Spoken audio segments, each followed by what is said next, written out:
This has Dodgers fans very concerned.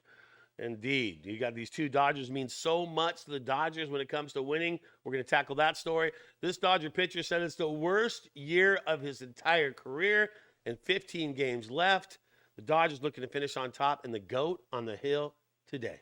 This episode is dedicated to the late Charlie Kirk, a believer, an amazing man, husband, father, and prayers are with you and your family at a very tough time. All right, let's get down to the story. Dodger fans are concerned. Why are they concerned, Brad J? Is the hot dog prices going up? What's going on, man? No, it's not that. That would be tough because Dodger dogs are already pretty expensive as it is.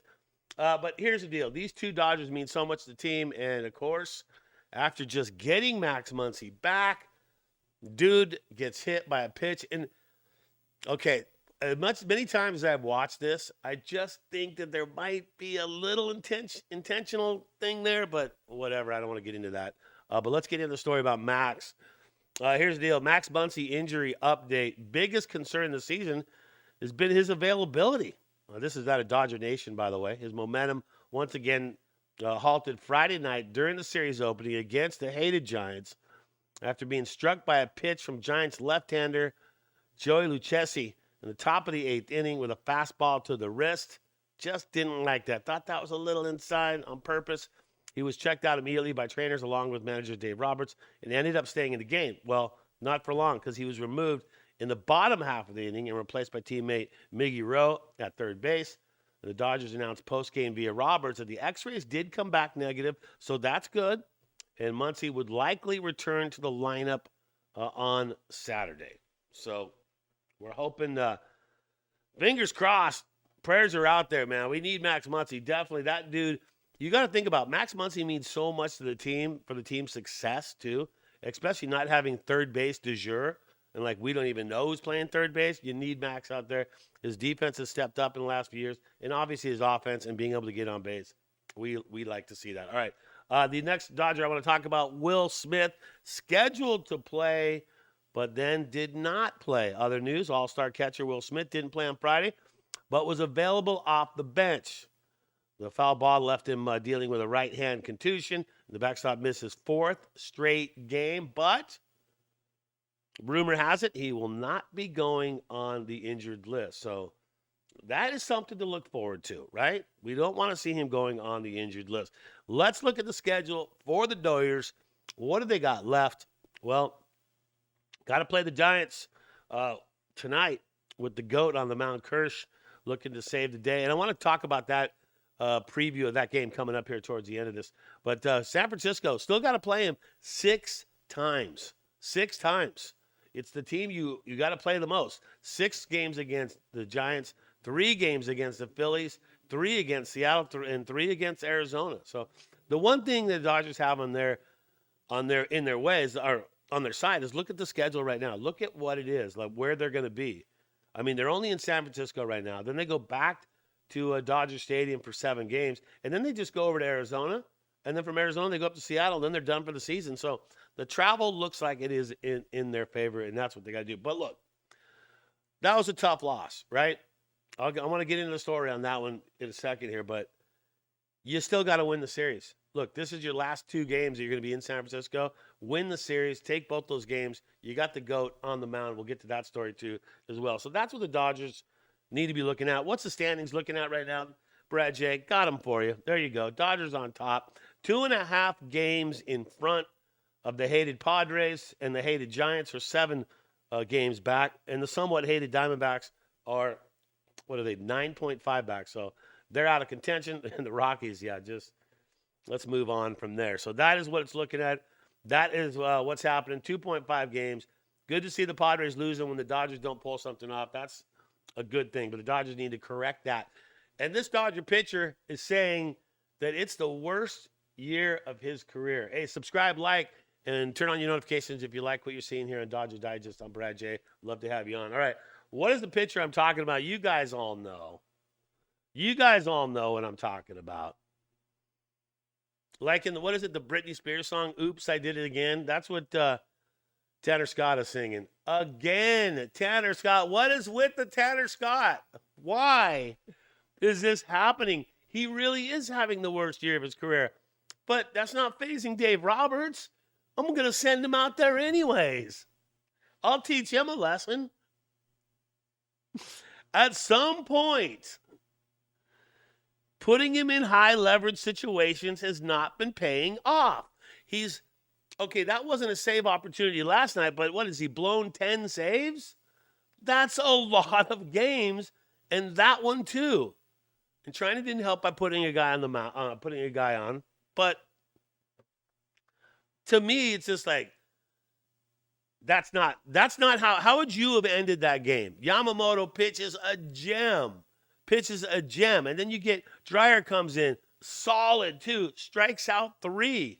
Really shows what he's capable of. And look, and then Trinan and Tanner. Trinan, pitched pretty good except that walk and that run cost him, and also he got the loss because of it. But still, Tanner Scott, win.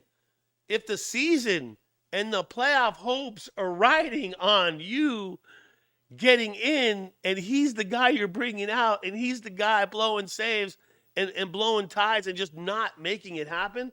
And I feel for the guy. He knows it's the worst season of his career. It just seems to get worse, but we seem to send him out there.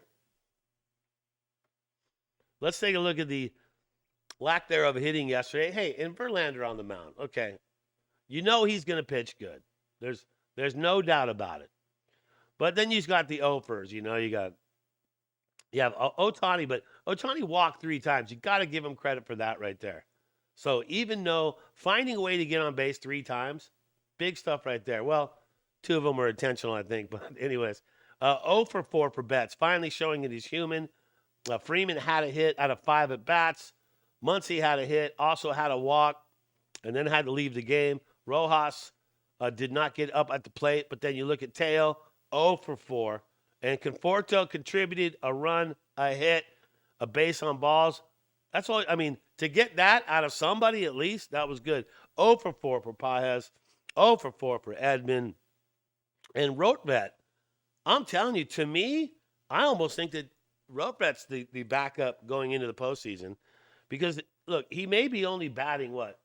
You see his record, right? 138. But if you look at his record since he's been called up for the Dodgers and how many games, the dude's got a hit in pretty much every game. Maybe one he didn't. So, I don't know. I like the way that's working right there. But Tanner Scott, what do you do with Tanner Scott? Comments below. Do you send him out there? Worst year of his career, he's saying. Oh, that's fine. We're in this one. We need you to get the save. Oh, it's the worst career of ever? Oh, okay. Worst year? Let's send you back out there then. That's a good idea. See, that's the stuff.